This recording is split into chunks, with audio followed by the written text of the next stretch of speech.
Muy buenas tardes. Muchísimas gracias por estar esta tarde aquí con nosotros. Agradezco profundamente la invitación que me hizo la FILU para estar aquí charlando, platicando, nada más y nada menos que con Álvaro Enrique, un novelista, un ensayista, un cuentista que ha resaltado en las letras no solo mexicanas, sino hispanoamericanas, y que ha proyectado nuestra literatura a márgenes que van mucho más allá de las fronteras de Hispanoamérica. No quisiera dar una reseña general de sus obras.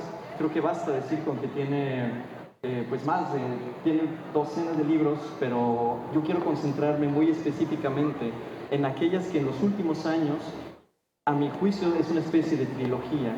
Es una trilogía, podría parecer un tríptico, en donde dialoga con la historia, dialoga con la pintura, dialoga también con su propia intimidad, porque Álvaro Enrique es un escritor que, si algo sabe hacer, es desplegarse e introducirse en el Renacimiento, en las contrarreformas, en la conquista de México.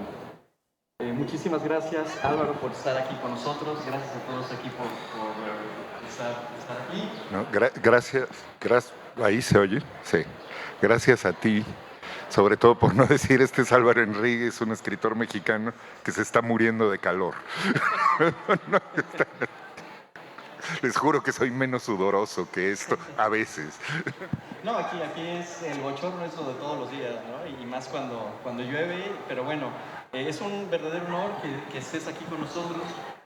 Vamos a platicar de una novela que es la que está, digamos, en el itinerario, que es Tu sueño, Imperius Ancilo, una novela publicada casi junto con toda su obra en anagrama. Y a mí me gustaría iniciar con una pregunta. Un tocayo tuyo, que es Álvaro Mutis, el novelista, decía que el momento, que a él no le gustaba hablar de política, pero que el momento político que más le interesaba era la caída de Constantinopla. A mí me gustaría preguntarte si el momento político que más te interesa, quizá en este momento, es la caída de México Tenochtitlan, el escenario de esta última novela tuya. Sí, definitivo. Yo hombre, no le voy a enmendar la plana a Mutis, yo, ¿no? Definitivamente, aunque alguna vez, bueno, cometí el error de estar en Twitter como por 8 minutos y como en mi segundo tuitazo dije algo sobre la grandeza de Álvaro Mutis y me regañaron, entonces ya no sé, o sea, no sé si regañan, sí, ya me salí, no era así como, no, este juego no me gusta. Pero entonces, bueno, pues sí, la caída de Constantinopla abre un universo completo, ¿no? Supone el fin del periodo clásico, supone la deslatinización o la romantización del sur de Europa, etcétera. Pero la caída de Tenochtitlan, bueno, en primer lugar me interesa porque bueno, nací en Guadalajara, pero soy chilango. Es decir, solo nací en Guadalajara, entonces al final es mi pueblo. Me interesa porque me tocó siendo niño el momento del descubrimiento del Templo Mayor y esa transformación de la Ciudad de México de somos un pueblo bicicletero a somos la Roma del Nuevo Mundo. Todo, por supuesto, en la imaginación de los chilangos. Las ciudades son las ciudades y punto, ¿no? Pero sobre todo me parece que sin enmendarle la plana a nadie, la caída de Tenochtitlán tiene ecos mucho más amplios. Es decir, la caída de Constantinopla es fundamental para el mundo mediterráneo y el mundo mediterráneo inventa, entre otras cosas, la lengua en la que estoy hablando. O sea, no, de ninguna manera es enchilame otra. Dicho eso, la caída de Tenochtitlán produce un lenguaje global distinto.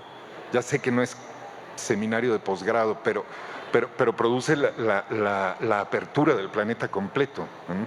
Es decir, inmediatamente después de la caída de Tenochtitlan, empiezan los españoles a mandar barcos, primero de barra de Navidad y sin éxito, pero pronto de Acapulco y con mucho éxito a las Filipinas, abren el mercado de las Filipinas e inicia realmente la era global del mundo, la modernidad. Entonces, es decir, si el Renacimiento empieza con la caída de Constantinopla, la modernidad empieza con la caída de Tenochtitlán, ¿no? Ese momento, no quiero hacer cursi algo que es más bien una comedia, pero en el momento en el que Hernán Cortés y Moctezuma se miran a los ojos, está a punto de suceder una cosa verdaderamente descomunal que va a cambiar al mundo para siempre de maneras inimaginables, ¿no? No hay que olvidar, por ejemplo, que todos los chiles vienen de México, ¿no? Todos los capsicum, excepto uno que viene de Bolivia y que también llegó de México originalmente.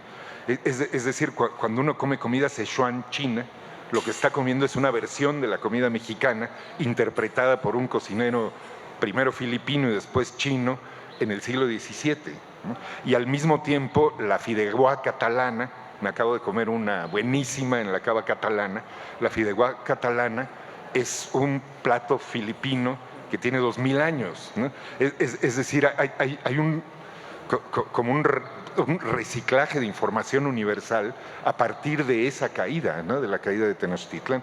Esta es probablemente la presentación más aburrida que hemos hecho en nuestras vidas, Max. Entonces, tenemos que mejorarla. No es clase de posgrado. En la novela previa a Tu sueño, Imperio Sancido, que es Muerte súbita, que es también un delirio en el que se habla, ¿no?, sobre las reformas y contrarreformas a partir del juego de tenis, y donde aparecen ya prefigurados personajes que van a aparecer en Tu sueño, Imperio Sancido, como es Cortés y Cuauhtémoc. Dices algo que me parece que has hecho en todas sus novelas, y aquí ya aparece ya un poco más teorizado, que es el aplanar monumentos. Tú has dicho que si una novela debe hacer algo es aplanar monumentos. ¿Y cómo se hace? La novela tiene que ser, hasta las más castas, un poco pornográficas y un poco escatológicas. El papel que juega, sobre todo la escatología en esta última novela, es fenomenal, porque es una novela que huele. Tú puedes oler el tianguis, puedes oler la plaza de Tlatelolco, puedes oler la sangre pudriéndose. ¿Cómo es tu procedimiento al momento de escribir y de integrar estas estampas que humanizan mucho a un escenario tan trágico como puede ser la caída de Tenochtitlán? Bueno, mi trabajo es imaginarme cosas, ¿no? O sea, el trabajo de los historiadores es hacer las cosas bien, ¿no? Y usar una serie de archivos para tratar, y de los arqueólogos para tratar de dibujar un mundo tal cual suponemos que era, ¿no? Y el trabajo de un novelista, creo, o mi trabajo como novelista, consiste en prenderle fuego a eso, ¿no? En ponerle gasolina a eso, en hacer que eso se mueva, ¿no? En ese sentido, la verdad es que trabajo como rata de biblioteca. A ver, aquí estoy posando de escritor mexicano, pero la verdad es que soy un profe, ¿no? Y soy un profe del siglo XVII y XVI, y eso explica todas las obsesiones de esos libros. Pero están sostenidas como en un trabajo de investigación muy delicado, que me permite poner los ladrillos para después poder decir las burradas que se me dé la gana, ¿no? Es decir, en la medida en que el almuerzo de Moctezuma sea lo más parecido al almuerzo real que tenía Moctezuma, y sobre todo que ese almuerzo, cuando tú leas la novela, te recuerde el día en que leíste a Bernal Díaz del Castillo y su descripción de los almuerzos de Moctezuma, y eso genera una ilusión, creo, de certeza de que lo que estás leyendo es más o menos apegado a la realidad, que a mí me da toda la libertad del mundo para después conectar con el delirio que sea necesario para decir lo que quiere decir la novela, que no es que sepa exactamente qué quieren decir las novelas, pero bueno, para llegar al lugar al que uno quiere llegar con la novela. Y luego había una segunda parte de la pregunta, pero ya se me olvidó. La estrategia. La estrategia. Bueno, por ejemplo, el tema de los olores es importantísimo, y para mí el tema de la escatología es fundamental. Soy un profesor de literatura del siglo XVII, y sin caca no hay siglo XVII, sin pedos no hay siglo XVII, y sin mocos no hay siglo XVII, ¿no? Todo el sentido del humor de Cervantes, de Quevedo, pues, de Góngora cuando lo tenía, que era sofisticadísimo, etcétera, tiene que ver con eso, ¿no?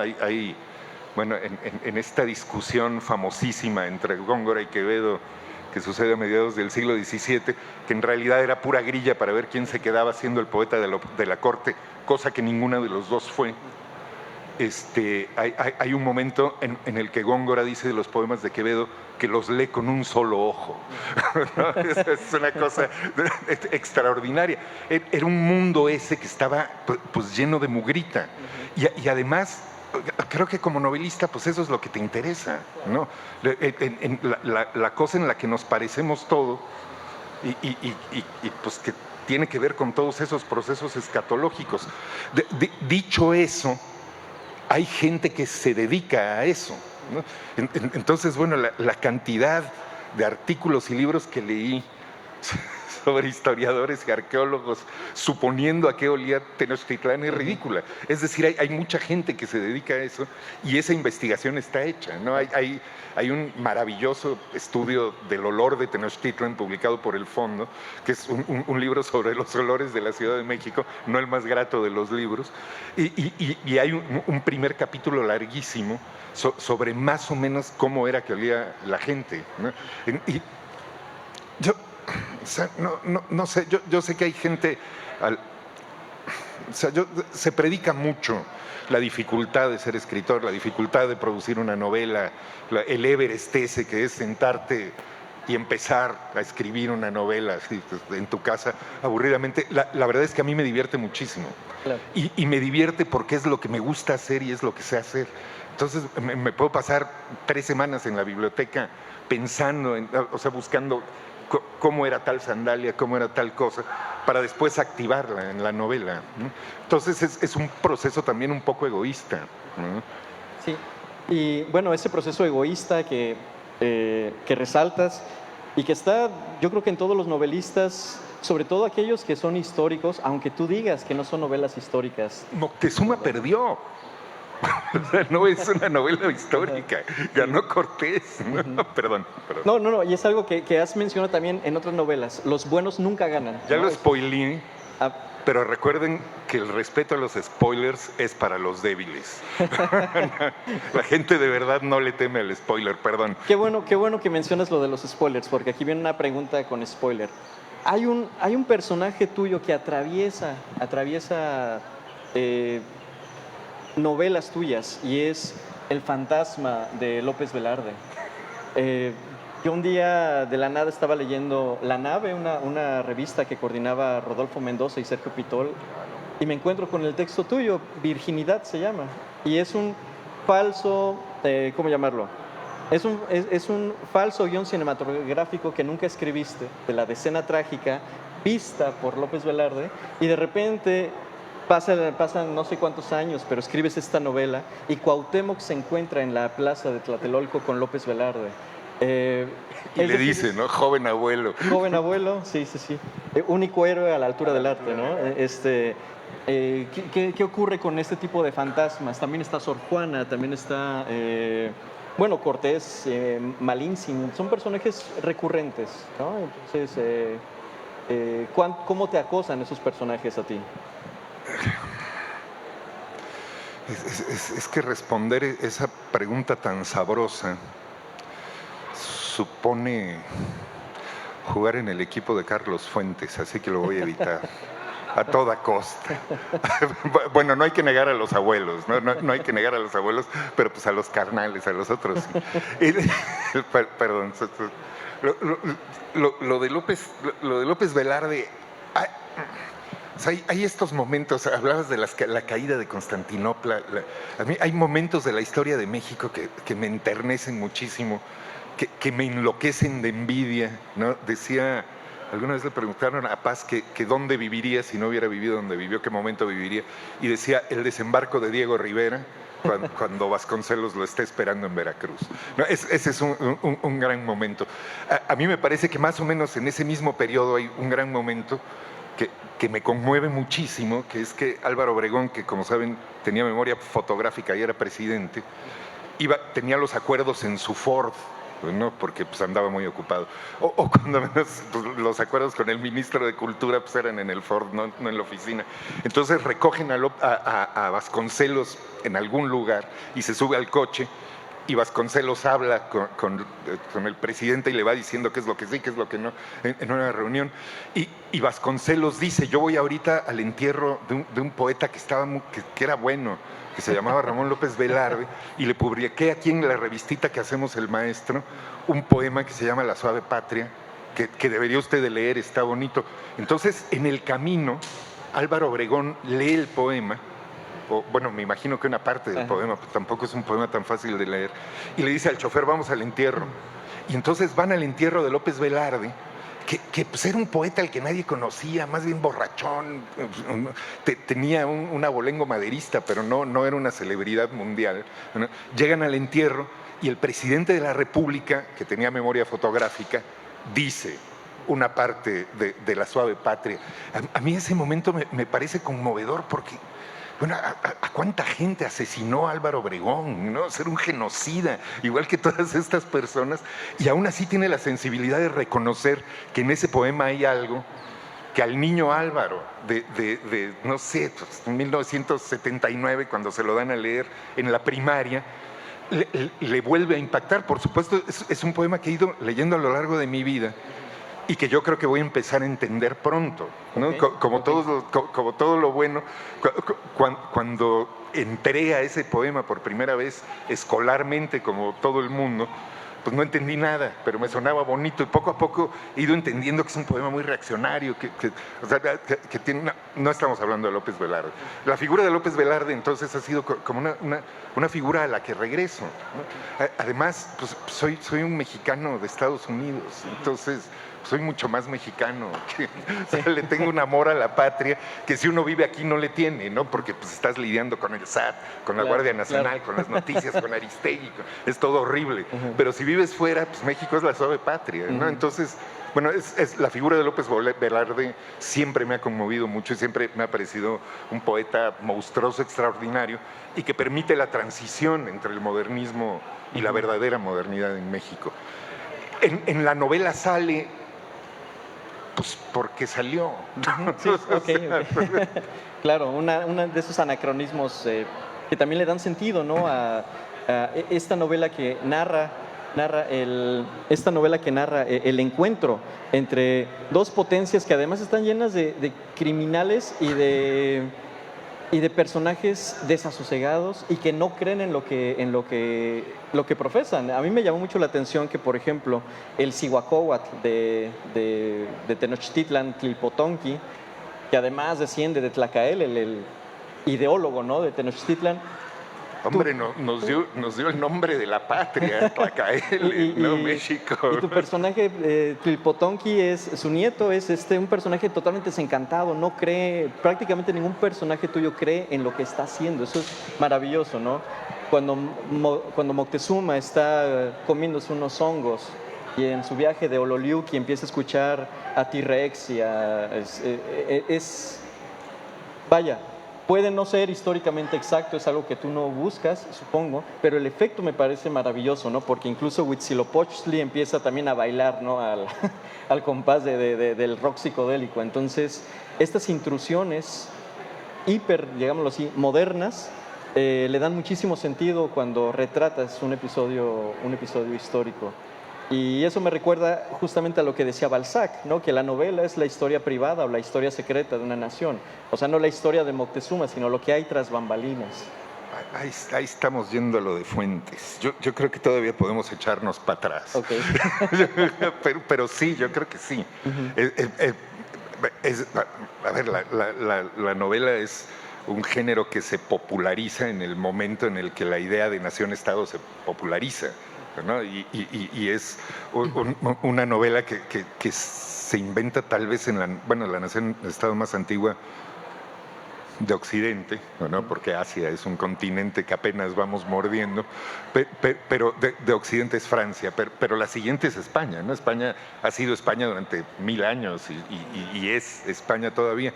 Y Ya no sé por qué estamos hablando de eso. Bueno, y no es casualidad que sea en España donde se inventa la novela moderna y que después en el 19, en el país en el que se diseña el Estado-nación moderno como debería de ser, que es Francia, o no, se inventa en Estados Unidos un poco antes, pero los gringos todavía no entienden bien cómo trabajarlo, son los franceses, se convierten en los amos de la novela. La novela está irremediablemente, digamos, el horóscopo de la novela está regido por el astro de la nacionalidad, no hay manera de escapar de ello. Y luego está el tema irremediable, que me parece a mí, cuando menos, que es que ser mexicano es muy difícil. O sea, no está fácil ser mexicano, es muy complicado ser mexicano. Un país sándwich que nadie entiende bien, muy complicado, que son como 300 países juntos. Entonces, bueno, a mí sí es una pregunta que me atormenta. Claro. Si ya vamos a ir al territorio de Fuentes, pues ya, bueno, descamisémonos. Sí es una pregunta que me atormenta, ¿no? Claro. ¿Qué es este país que al final a mí me dio todo? ¿no? Este país que me educó, que me dio mi salud, que me enseñó a leer, que me ha dado absolutamente todos los referentes, la mayoría, tengo una biblioteca irritantemente grande y la mayoría de esos libros fueron escritos en este país. Es decir, sí, ¿de dónde viene? O sea, ¿qué es esa cosa que me ha nutrido toda la vida? Claro, claro. Entonces sí hay eso. Lo de los momentos de delirio, ya no me acuerdo cuál era la pregunta, pero no importa. No, pues simplemente la manera en la que introduces este tipo de recursos, ¿no? La pintura que te gusta, la música que te gusta, no tienes ningún problema para que Moctezuma esté escuchando a David Bowie, por ejemplo, ¿no? Es decir, uno conecta inmediatamente, o al menos como lector así lo siento, que hay una originalidad muy disfrutable en tus novelas, desde Ahora me rindo y eso es todo, Muerte súbita, Tu imperio sueños han sido, e incluso en tus ensayos, por ejemplo, en Valiente clase media, se ve esta visión que es como muy periférica, que no quieres lanzar el dardo y clavar en un tema central, sino que en realidad yo siento todas sus novelas son especies de ensayos de un tema, y estás girando, estás bordeándolo, pero es decir, esto no termina de ser una novela sobre la conquista, no pretende serlo, aunque los personajes lo sean. Al igual que Muerte súbita, no intenta ser una novela sobre la reforma y contrarreforma católica y protestante, aunque los personajes sean Quevedo y Caravaggio, ¿no? Entonces, a mí me llama mucho la atención esta originalidad que tienes para regreso a lo que comenté en un inicio, para desplegar tu propia alma, que es algo que yo noto mucho. Tus novelas van siendo narradas y de repente hagamos un paréntesis y haces una reflexión, un pensamiento que termina hilando. Por ejemplo, los buenos nunca ganan, ¿no? O esta bondad, esta ternura que aparece en ciertos personajes como Vasco de Quiroga, ¿no? Terminan dándole otro sentido a la novela, un sentido mucho más enternecedor, creo yo. Entonces yo creo que juegas muy bien con esos matices, ¿no? Entre la escatología y lo enternecedor. Bueno, yo debería de hacer esto que hacen los escritores mexicanos a partir de cierto momento en la vida, que es pasarse al público y recibir el homenaje. Es muy lindo lo que estás diciendo. Yo lo veo de una manera infinitamente más operativa y aterrizada, porque pues, es mi chamba. Y a mí me parece que es siempre un juego. Sí. A mí me parece que incluso en novelas un poco más melodramáticas, como Ahora me rindo, ¿o no? que es la clave de comedia, está un poco más, el volumen de la comedia está un poco bajado, ¿no? o está un poco bajo. Para mí es siempre un juego, y ese juego supone qué tan lejos puedes llegar, ¿no? Es nada más eso. ¿Qué tanto puedes, qué tan largo puede ser el viaje de hongos de Moctezuma sin que se convierta en una novela insoportable, aburrida, porque no hay nada más aburrido que la gente contando un sueño, por ejemplo, ¿no? Entonces, ¿hasta dónde puedes llegar a romper todas esas convenciones sin que la novela se te convierta en un bodrio, si es que no lo fuera? o no, porque pues uno nunca sabe si lo que está escribiendo es un bodrio o no. Memo Arriaga tiene razón cuando dice que uno escribe lo mejor que puede y que pues, si a alguien no le gusta, pues tiene razón, ¿no? Tampoco uno escribe tan bien. Pero para mí es siempre un juego, ¿no? Okay. Y es también un asunto de procedimiento, y a lo mejor un asunto de creencia, ¿no? Okay. A mí me gusta mucho que los arquitectas, cuando remodelan un edificio, dejan una zona intacta del edificio para que los siguientes habitantes de ese edificio vean cómo era, ¿no? Y yo tengo la impresión de que eso ya lo dije hoy en la mañana, así que espero no estar repitiendo, pero de que la suspensión de la incredulidad no es real, ¿no? Es decir, cuando yo estoy leyendo una novela, no me la creo. Cuando veo la novela, cuando veo una telenovela, pues no creo que la fiera sea pobre y el novio rico. Entiendo que son actores y que están actuando y punto. Me parece que la idea de que tienes que suspender la credulidad para leer una novela es una idea un poco boba. Y a mí me parece al contrario, que leemos como... No sé bien por qué seguimos leyendo novelas, pero son como registros de un tiempo, ¿no?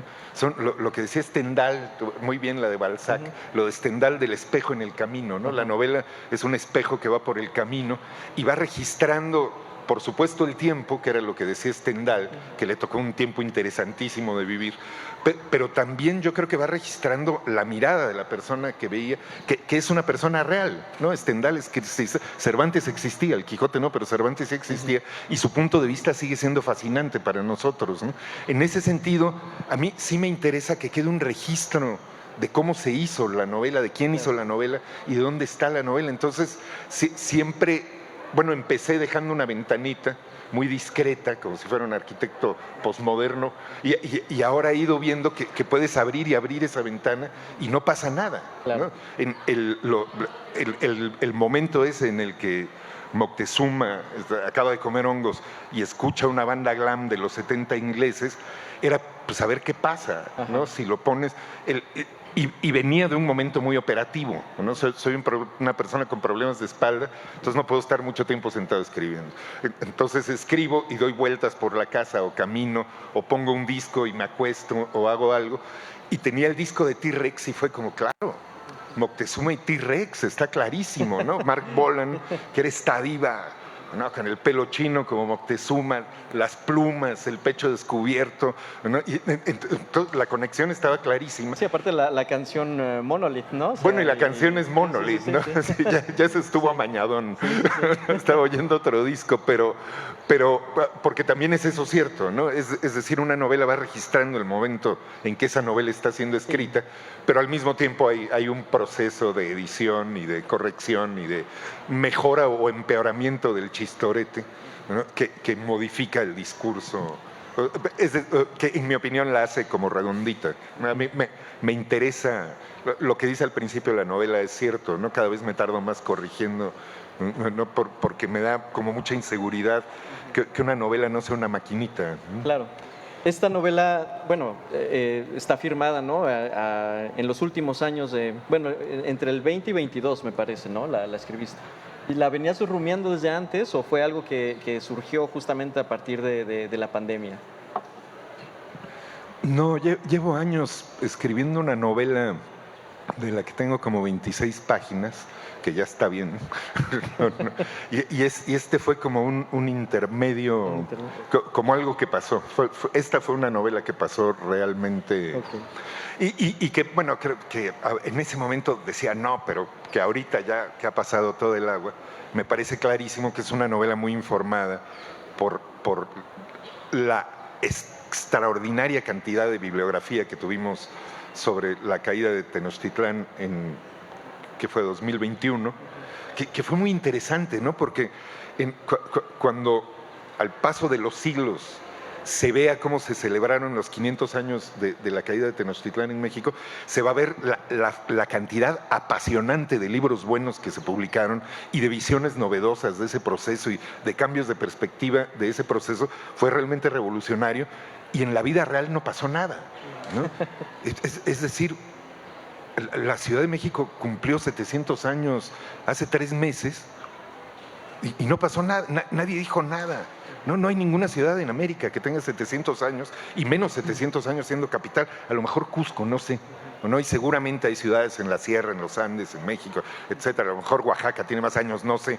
Pero siendo la capital de algo y algo grande y gordo que produce sacrificios humanos todavía, no.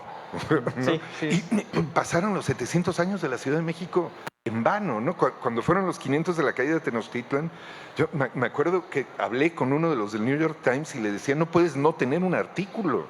Pues no, es decir, es la ciudad de la que se copiaron tu ciudad. Nueva York es una ciudad cuadradita porque a alguien se le ocurrió que la Ciudad de México tenía que ser cuadradita y no redondita como eran todas las demás ciudades. ¿No? La mitad de tu dieta fue diseñada en México. Todo lo que eres menos lo del inglés fue inventado en esta ciudad. No puede ser que no lo comenten. Y nada. Y en México pues había disputas, pero más bien como temas de cena, ¿no? De programas de radio. Como muy liviano todo. Dicho eso, sí había una cantidad de libros que pues era un placer estar leyendo y que fueron informando esta novela. Había pensado siempre escribir una novela en la que realmente pudieras ver a Tenochtitlan. Okay. ¿No? Eso sí ha sido una obsesión de toda la vida. Pero la novela venía de un cuento.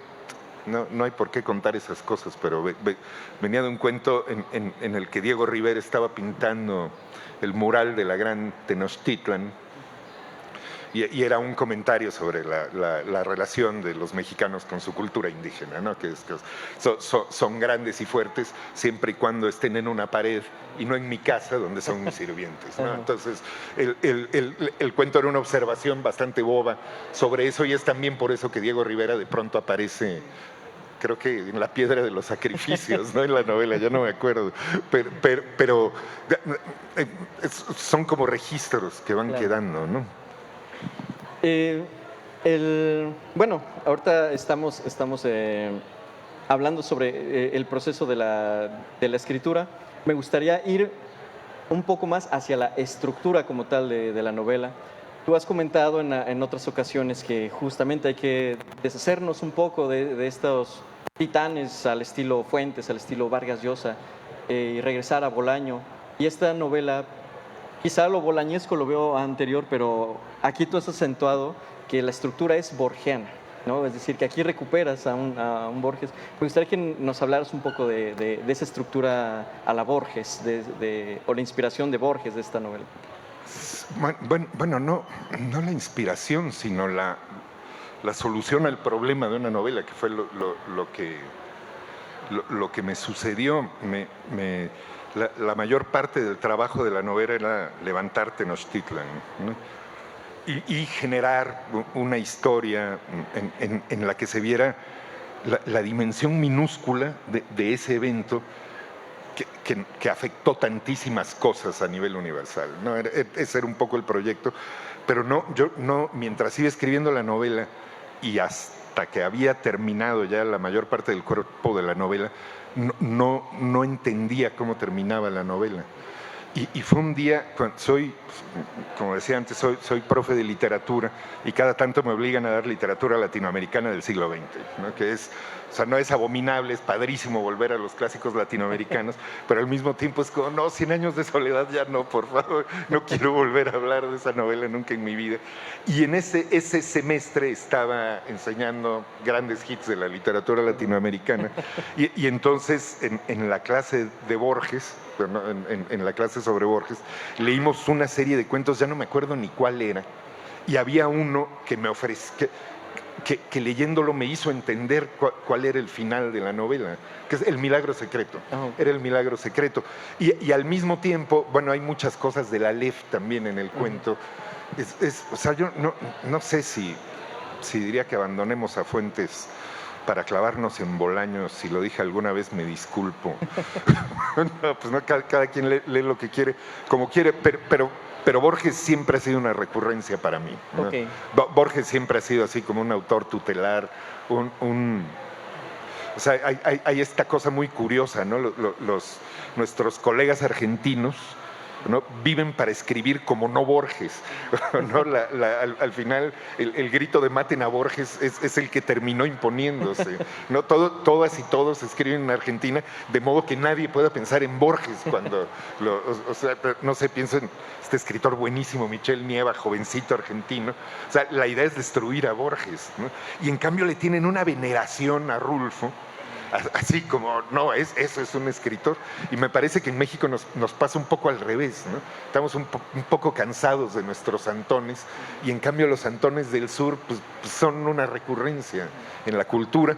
Y luego hay un último nivel, que es el nivel del estómago, que es realmente a lo mejor el que más importa, que es que, o sea, lo leo y sigo diciendo, bueno, no, el amo del balón, ¿no?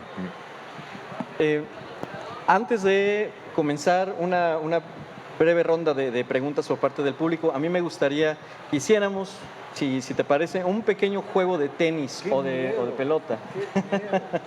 Está sencillito, solamente tienes que responder, pero sin justificar, ¿ok? Responder, sí. Sí, responder sin justificar. ¿López Velarde o Sor Juana?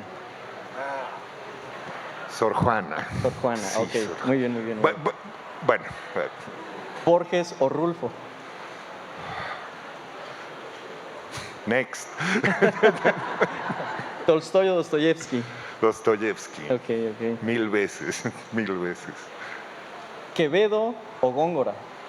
¡Paso, madre! No se vale justificar. Bueno, si quieres justificar, justificas, está bien. Es que Góngora, pero Quevedo. Pero, sí, ese momento en el que de los mejores de tu novela, a mi parecer, es cuando, perdón por la interrupción, cuando No, Cortés sí. está defecando y pensando en qué le va a decir a Moctezuma porque Jesucristo se le apareció en el sueño. Eso me parece, o sea, lo más quevediano que pueda haber, ¿no? Es decir, es ya la cumbre de una... Bueno, de esa- pues sí, pero tiene que ver, o sea, no, o sea, el acto de defecar. Es que así operamos los seres humanos, ¿no? O sea, Sí, las el acto de epifanías defecar, vienen el acto de parir, el acto de morir, son actos que están iguales en el sentido de que se igualan en el sentido, no estoy diciendo que tener bebés sea como hacer caca, pero son iguales en el sentido de que hay una liberación de una parte interior del cuerpo. ¿No? Entonces sí, pues hay una conexión entre todo eso y qué curioso, empezamos hablando de eso, ¿no? En el siglo XVII, y Quevedo es el rey, el rey de la escatología, y es el más hilarante, el más salvaje, y tenía un oído soberbio, ¿no? Verdaderamente soberbio. Además, el español, es decir, todos estaban tratando de que el español sonara como latín, y al que le salía bien era Quevedo. No, es bárbaro la manera de encadenar. No hay sonetos como los de Quevedo. Dicho eso, el mayor de todos los poetas, y lo que voy a decir es un pecado contra mí mismo, mayor incluso que Sor Juana, pues es Góngora. Ok, bueno. Hay un lugar que está muy lejos de todos nosotros, pero también de López Velarde, no se preocupen, en el que están Rubén Darío y Góngora, ¿no? Nadie ha hecho las cosas con la lengua que hacían esos dos verdaderos titanes. Lezama Díez Lima decía que hay con este veneno cubano que tenía, decía, bueno, hay un arco muy grande que conecta a Sor Juana Inés de la Cruz con Rubén Darío. Y debajo, decía, no hay nada. Y ya la última de este jueguito de pelota. Los únicos dos personajes, yo diría, buenos, buenos en el sentido de bondad, de buenas intenciones, Vasco de Quiroga o Madero. ¿Con quién te quedas? No, con Vasco de Quiroga, Vasco. pues es que Madero ya lo patentó Krause. Ok. No, es mucho más interesante Vasco de Quiroga, ¿no? Sí, Claro. claro. Tenía una cosa viajada, Sí, Vasco su de utopía, Quiroga. sí. Bueno, el momento ese es maravilloso, ¿no? Ese primer encuentro en el que todavía, es decir, cae Tenochtitlán, pero lo que hacen los españoles no, o sea, eso se ha enseñado muy mal, ¿no? Eso se ha enseñado muy mal, ya sé que no es seminario, pero tenemos la impresión de que llegan como 7 españoles, ¿no? Con una cruz y un cañón, toman Tenochtitlan, ganan, y al día siguiente monjas, curas, bibliotecas, pastelitos, ¿no? Zapatos con hebillas, espadas, y no es cierto, ¿no? Es decir, la construcción de ese mundo que llamamos la colonia, que no sé si es exacto, pero la construcción de ese mundo posterior al primer encuentro fue mucho más larga, y fue un proceso en el que sí hubo un primer estallido militar, una primera batalla por Tenochtitlán y después una segunda batalla por Tzintzuntzán y una tercera. Es decir, sí hay una ocupación, por supuesto, militar de los espacios, y esa ocupación, hay que decirlo con todas sus letras y sin ningún pudor, es un genocidio. Claro. Es un genocidio, y decir que no es estar equivocado. Perdón. Dicho todo eso, yo creo que Gruzinski tiene razón en que lo que produce realmente la ocupación del territorio americano por los europeos no son las armas, sino los libros. Es realmente, que es algo que, bueno, alguna vez lo dije en una publicación gringa y me lo tacharon porque el libro es sacrosanto, ¿no? Es nuestro amiguito, es lo que va a hacer que no seamos de derechas, leer libros. Todas esas son puras burradas, ¿no? Los libros, o sea, la verdadera arma de destrucción masiva no fueron los caballos, no fueron las ballestas, fueron las bibliotecas y las universidades, ¿no? O sea, por supuesto que es conmovedor, ¿no? En la primera generación, es decir, entran a la Ciudad de México y lo primero que hacen es traer una imprenta, ¿no? Llega Fray Juan de Zumárraga tan temprano que todavía no se sabía que Tenochtitlan iba a ser la catedral, la capital, y instala la capital religiosa de México en Tlaxcala, y ahí abre la primera biblioteca. Es muy impresionante, ¿no? Manda a traer un barco lleno de libros, y por supuesto la historia del colegio de la Santa Cruz de Tlatelolco es una cosa conmovedora, ¿no? Hermosísima, pero al mismo tiempo empezar a escribir náhuatl en caracteres latinos produce una sumisión, porque hay unos que se convierten en los dueños del lenguaje, y hay unos que tienen la imprenta y otros que no, y hay unos que saben escribirla y no, pero es un mundo muy confuso. No hay que olvidar que en la primera generación del colegio de la Santa Cruz, el gran nahualato era un vasco, que era Fray Bernardino de Sahagún, y el gran latinista era un náhuatl, que era el que escribió el poema Antonio Valeriano. Antonio Valeriano. Entonces, bueno, es un mundo que no es como te dijeron, ¿no? En el siglo XIX, cuando entran los gringos a la Ciudad de México, todavía la mayoría de la población de la Ciudad de México le sigue diciendo San Juan Tenochtitlán. Y cuando se organiza la defensa de la Ciudad de México contra el ejército invasor, todavía los ejércitos están organizados como se organizaban en Tenochtitlan, de acuerdo con los 4 barrios de la ciudad. Es decir, no hay un borramiento de la cultura indígena como le convenía a los héroes de la Revolución, como le convenía al PRI, como le convenía a los Borbones, como le convenía a todo el mundo. Eso no es cierto. Hay una paulatina ocupación del imaginario mexicano, del imaginario americano, que poco a poco va produciendo esa cosa que llamamos el mundo colonial. No tengo ni idea de por qué estoy haciendo esta rabieta, perdón. No, está maravilloso, maravilloso. Álvaro, muchas gracias. Estamos hablando eso, de los libros. No, y el juego de pelota. Creo que ya estamos un poquito a raya en el tiempo, entonces me gustaría pasar la bolita a ver si alguien en el público quisiera. Tenemos tiempo para una pregunta. ¿Hay alguien en el público que quisiera hacer una pregunta? Monsiváis decía en este momento, una preguntita por el amor de Dios.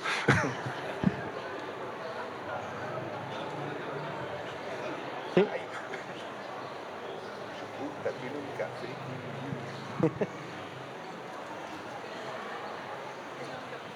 Hola, ¿qué tal? Buena tarde. Yo sí tengo un comentario y pregunta. Me parece que las motivaciones son importantes para cuando se escribe.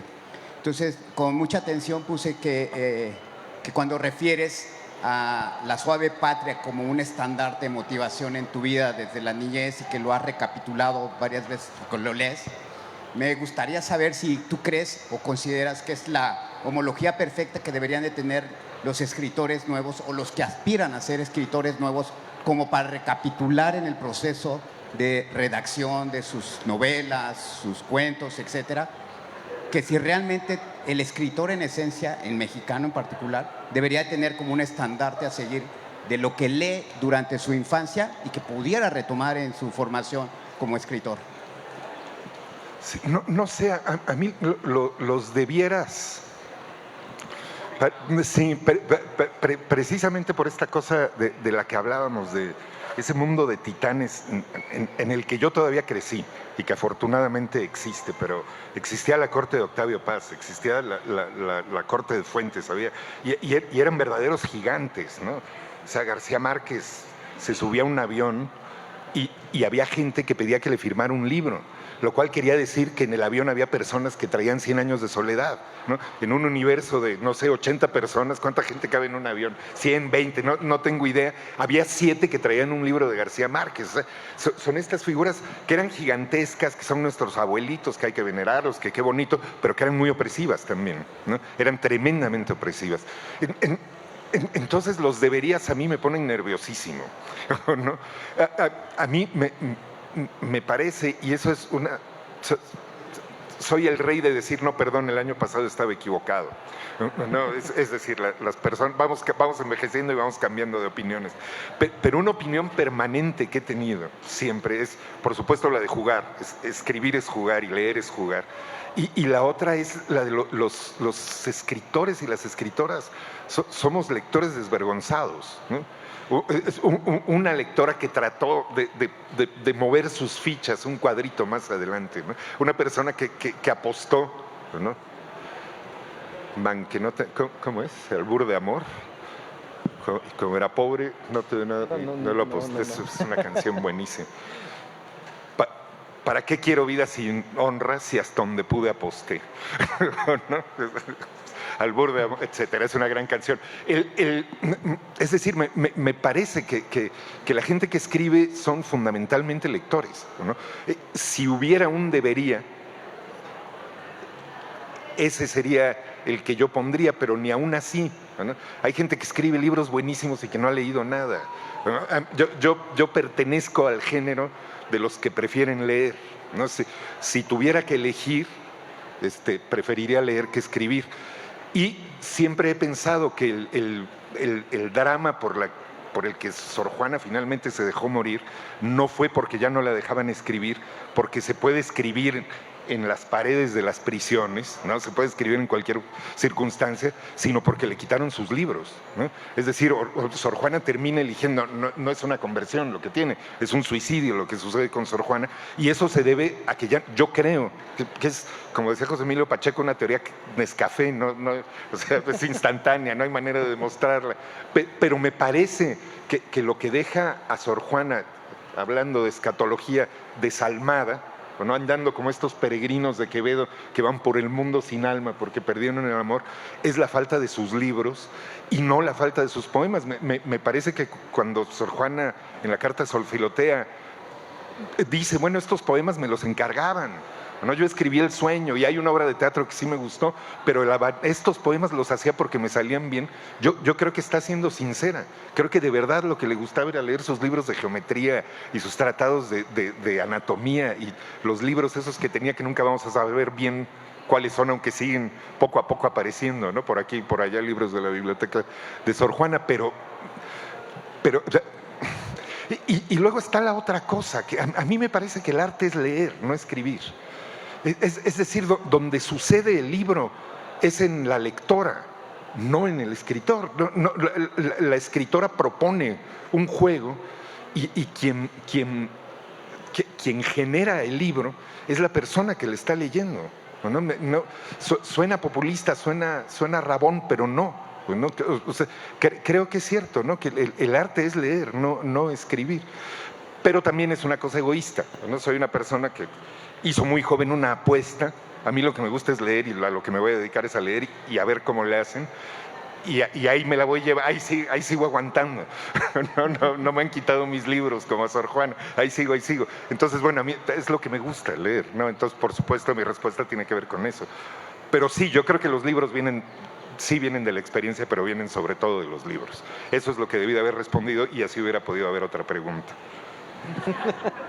Bueno, creo que sí estamos ya un poquito ya en el tiempo. Entonces me gustaría, por favor, todos un fuerte aplauso para Álvaro Enrique. que ha venido esta tarde.